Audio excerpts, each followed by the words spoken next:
Today at 5 o'clock, it was declared that I was Santa Barbara's Poet Laureate. 2 years. Thank you. And this for 2 years. And I did some research on what a Poet Laureate is, and the word serve comes all the time. And that's what I intend to do, is to serve to another Poet Laureate, a man who tirelessly and unrelentingly serves poetry and serves those who otherwise would not have contact with poetry. And that man is called Phil Taggart.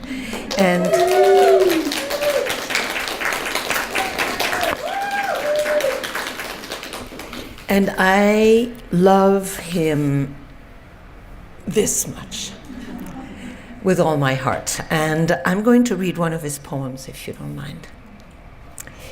The poem is called 9503 Mary Knoll. Mary Knoll to Allerton, turn right on Tarryton, left on Mulberry, name changes to Slauson, right on Pioneer, and on to the 605, to the Pomona, briefly the 5 spills into the 101, off on Vermont, right on Sunset, and into Children's Hospital, Los Angeles, every week. From junior high into high school, my sister and I alternate.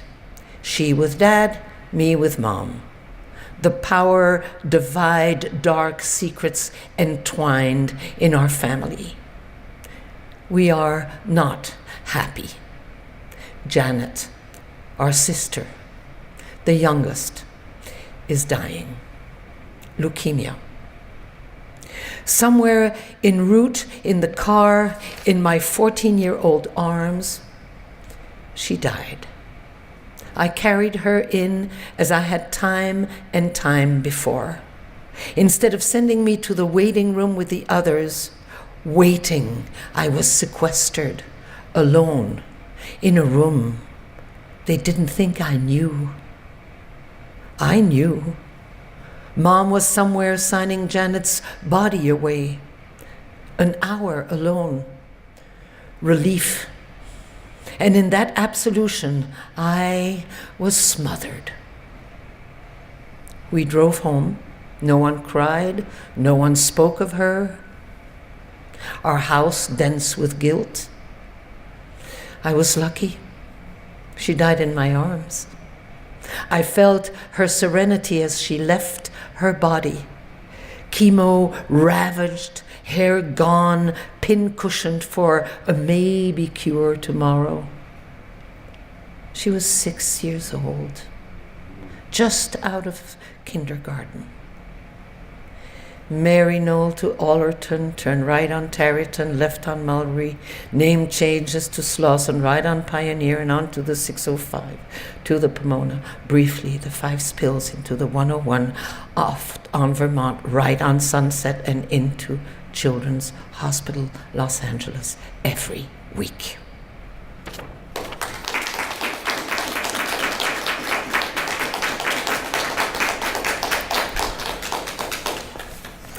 Second good news.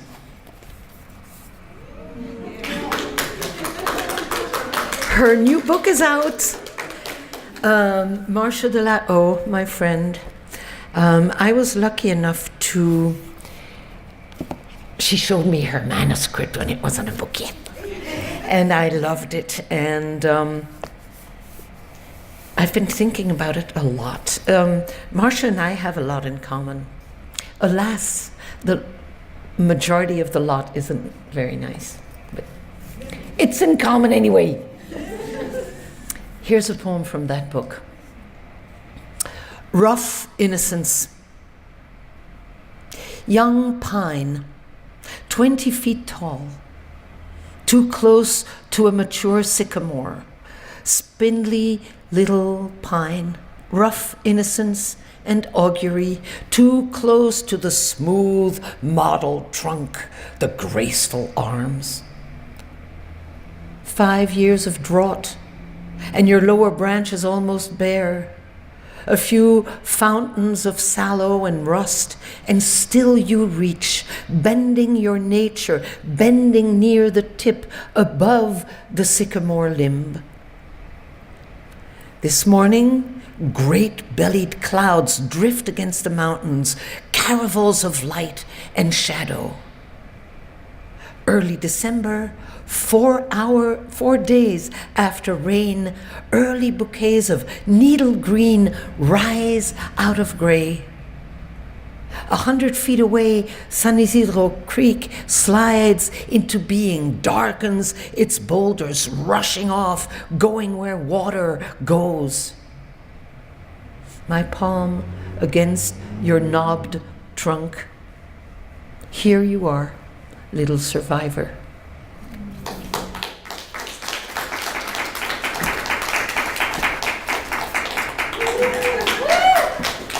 It's important, you know, a new book like that, and a book of such quality and intensity and fervor and urgency. We're lucky. We're very lucky. How many of you are like me and will never smoke again, but boy, do we miss it? Stopped smoking? Nobody? Wow. Yeah. Do you miss it? I miss it every day. Every day. And this is a poem about that. I'm very quickly going to tell you that I was raised in Belgium.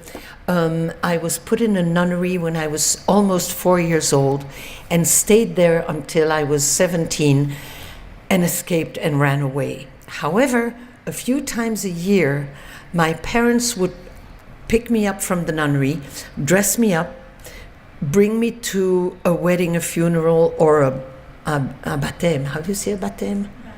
A baptism. And you know, and then the thing was over and they'd take my nice little coat off and bring me back and throw me back in the nunnery. And during one of those 4 or 5 day stays at my house, this happened. It's called Chanel No. 5, which, as you know, is a perfume, right? Okay. One by one, my mother dips her Gauloise Bleue in Chanel No. 5, then puts them to dry on the table on a blue handkerchief laced with flamenco dancers. Later, she slips each cigarette in a silver case, checks her lipstick in the lid, smiles at it, and leaves the kitchen humming to no one. When the front door slams, I climb the counter and through the lace curtains watch her car wink left, left, left, and leave.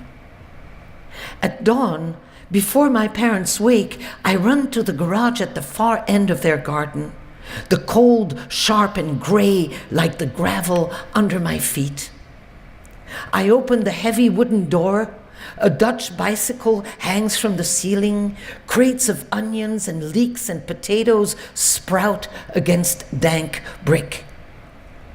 Mother's 1952 Fiat is linden green with leather seats, a wooden steering wheel, and Chanel lipsticks under the radio. The ashtray is full of crushed Gauloise Bleue, which is a mark of cigarettes, a brand of cigarettes. I lift the bicycle from its hook, slip my hand under the mildewed saddle, and find the matchbox I hide above the springs. A dancing red devil smiles at me from the lid, his horns black brackets against a Belgian flag. I spit in my hands, carefully choose the least crooked butt, straighten it by slowly rolling it in my palms, up and down, back and forth, put it between my lips, climb on the saddle, and light up. When I inhale the Gauloise Bleue, Mother and Chanel No. 5 fill my mouth, lungs, and scald them. I cough and cough. The nicotine makes me cry. I can finally cry. And as I write Maman with my Gauloise in the indifferent air, I dredge up the longing for her from my throat and spit.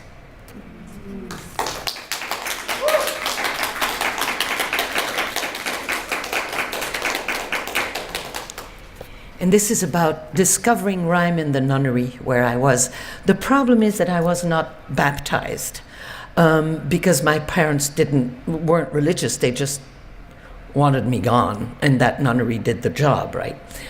So I wasn't baptized, so I had to sit in the back of the church. I had to go to church, but I couldn't go to communion. I couldn't do all the things that the other girls did. And I sat in the back there of the church. It's called, amour in French is love. Toujours means always.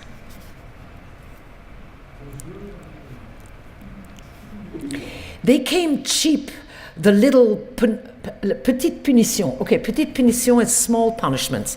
I'll quickly tell you what it is. When we were punished, we had to write our Lord's Prayer, or Sainte Marie, Mère de Dieu, I don't know in English, the Mary prayer, the prayer to the Mother. And we had to write the consonants in one ink, black, and the vowels in another ink, red. So we had to change pens and we dipped them. This is in 1947. We dipped them in, or 8. We dipped them in ink pots, and we had 2 ink pots, and we had to be careful not to make spots, because if we made spots, we had to start the whole page again, right? So it was, anyway.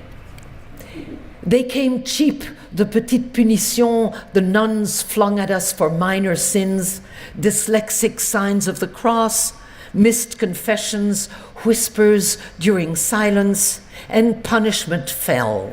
Copy 2, 10, 20 Lord's Prayer or Hail Marys on calligraphy paper, cursives correctly curled.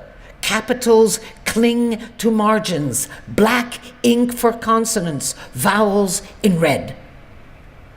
The wars I waged in those French syllables, wanting love-read vowels to win over habit black consonants. I hated hailing Mary, for anything full of grace shamed me. I was homely and lumpy and had never been baptized. 3 reasons for perpetual doom. No sips of our Savior's red liquor for me, or tastes of his wan flesh on my tongue. Banished, I spent Mass in the chapel's back pews, bored, counting red-stained glass pieces over blue, gold versus green in the west window, where Mary Magdalene held Christ's foot to her breast so tenderly. On drizzly days, slow raindrops sobbed down Christ's flank onto her longing face. I loved watching how nothing distracted her from looking up at him, how she let him quench his gaze into her. And it was on one of those days that novices sang a new hymn. Its melody was rueful, flowed with long ooh sounds. 2 words, amour and toujours, soared in unison. It was new to me. There was music inside a song. Words poured melody in the tune.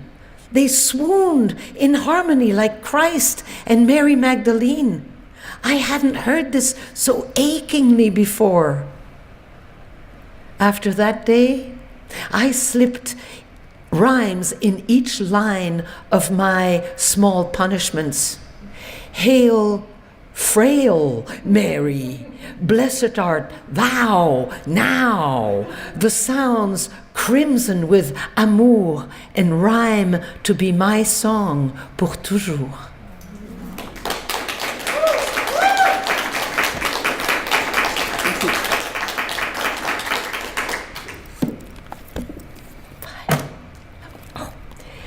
Belgium has a lot of ladies bending down because they drop books.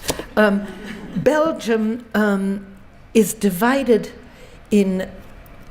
by a linguistic barrier. Belgium isn't bigger than Maryland, by the way, people.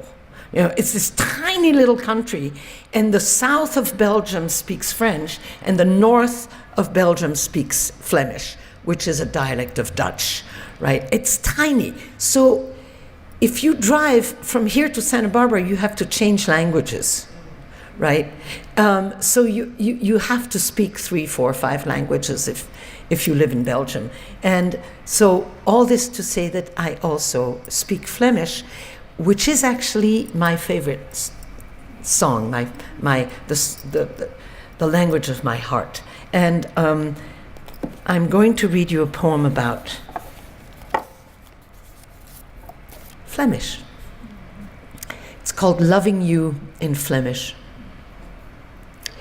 Let me love you in my tongue tonight, heavy as percheron hooves on fields lying fallow and humming with rain, their rich and dark loam steaming.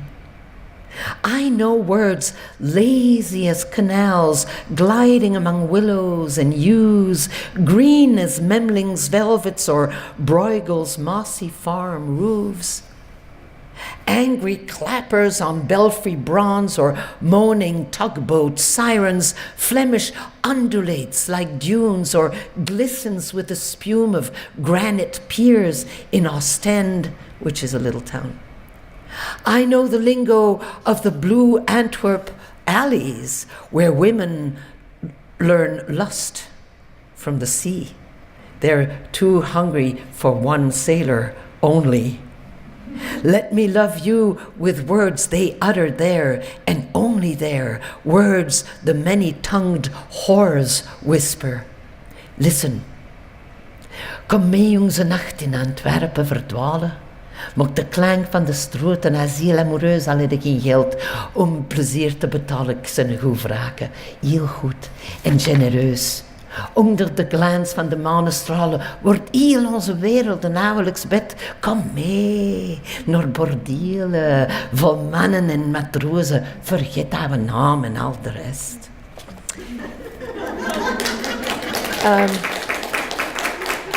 So the song says, come with me to lose your night in the streets of Antwerp. Do those streets make your soul lustful? Although you have no money to pay for pleasure, I'm a good woman, kind and generous. Under the gleam of the moon rays, our whole world will become a wedding bed. Come with me to brothels full of women and seamen. Forget your name and all the rest.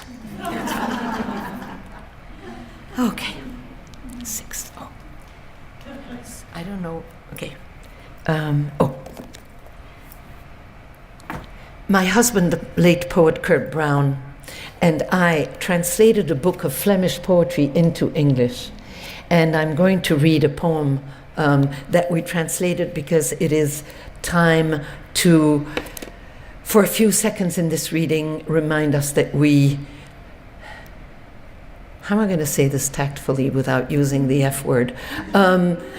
Remind us that it only took a few votes for Hitler and for Nazism and for right-wing nationalism to win in Germany and then do the horrors that were done in Belgium and France and Germany and Poland, and you know about it. Le Pen, the name Le Pen is the Trump of France. Right-wing, extreme right-wing, pardon? So bad. Yeah. He has a daughter who now is trying to take over. More right to that, there's no one. I mean, so you have to know the word Le Pen.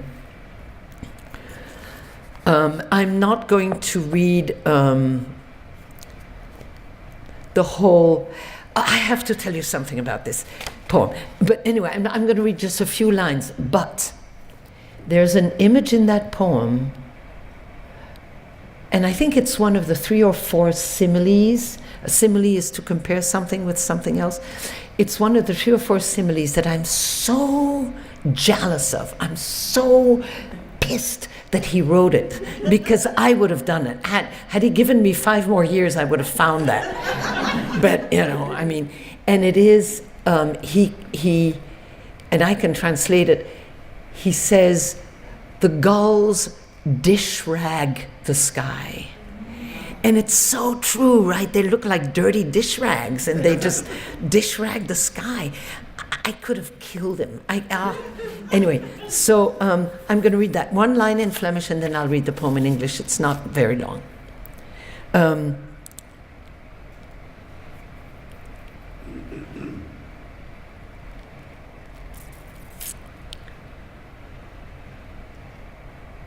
You know what? I've got the wrong translation. So I'll read it in English, period. I won't read that one line. De meeuw schotelt wat de hemel. That's in Flemish. Okay. Paris, May 1st, in the Jewish War Memorial. In Paris, 100 yards behind Notre Dame, which is the huge cathedral, right?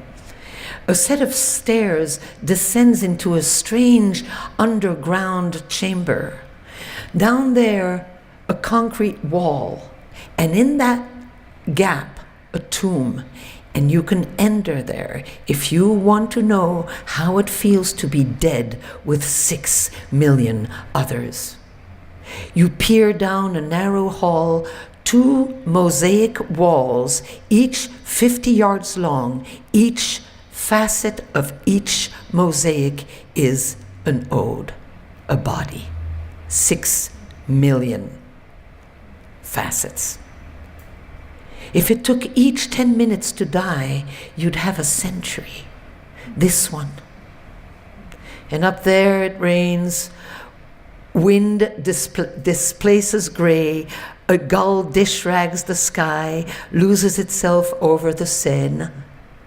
Across the street, 20 busloads of Le Pen. I wish I was more of a stranger here than I am. I wish this century was less mine.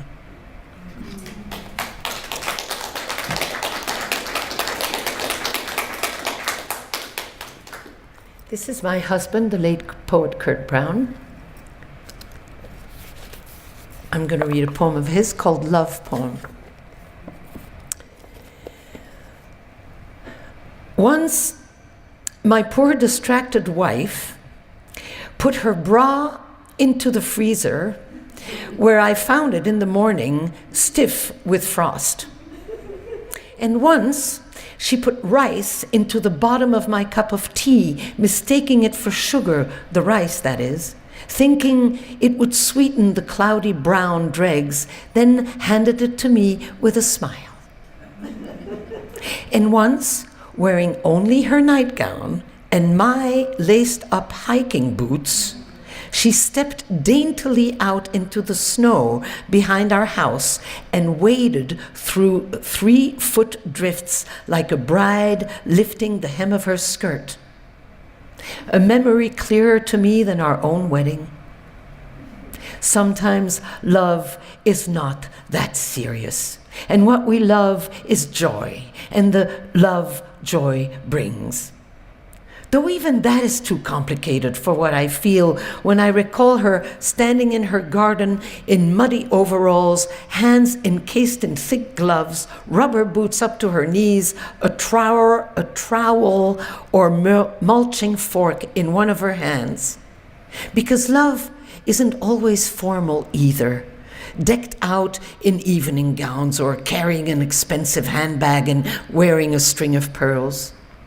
Mostly, love is frowsy and real, red-faced and smacking its lips in the morning, a thread of dried blood where the razor with its one keen tooth bit into a delicate ankle.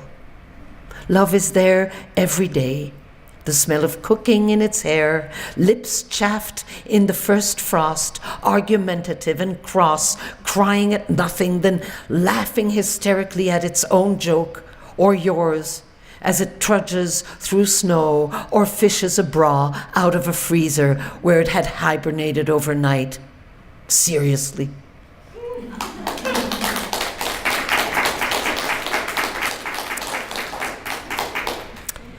A much shorter poem by Kurt Brown, but what I admire here, and I mean, even looking at it and trying to teach the poem, that he takes a turn and makes a personal poem and a personal experience suddenly count for all humanity, and I think it's brilliant. He would be walking out embarrassed if he was here and I was saying that. It's called Bombing the Swarm. This swarm of bees was hanging from the branch of a tall tree, a writhing mass that clung together and swung down like a black bell. One of the boys, I can't remember who, picked up an apple. It was late August, 51 or 52, and hurled it into the nest. It came apart in hunks like a skull exploding, then recomposed, but we kept hurling apples and the swarm kept flying apart, flying together, replay of a bullet entering a man's brain.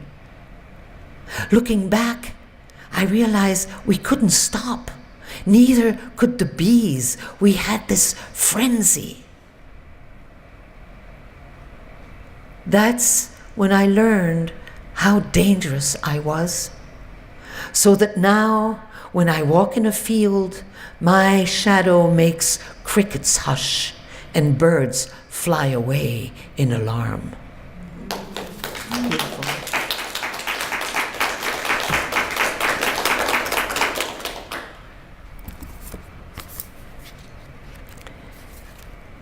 A poem of me about him, Kurt Brown.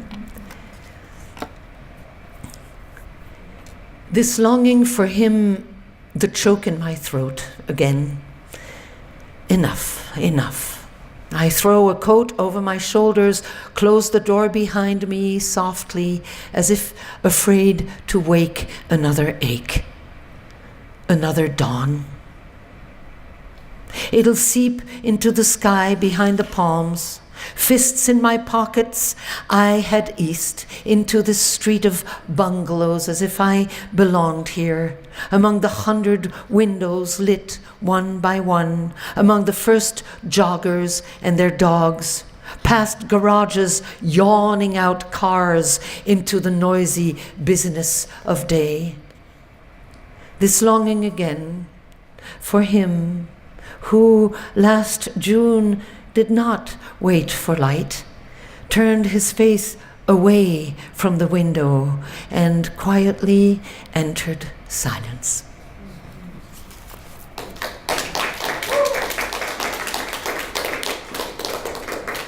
My last poem, thank you for listening. Thank you for being so generous. Very much. Thank you. The last poem in my book is my last poem tonight. It's called This Night.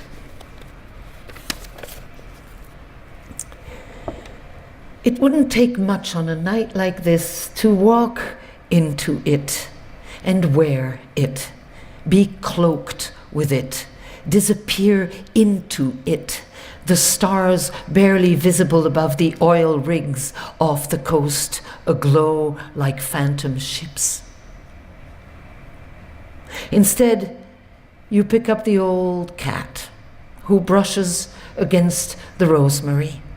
She complains a little. You inhale that perfume in her fur so wildly. Such lassitude in her, tired of being the only living thing in the house with you now. Tired of how you need to hold her against you too tight before she can wrest herself out of your arms and disappear into it this night. Thank you.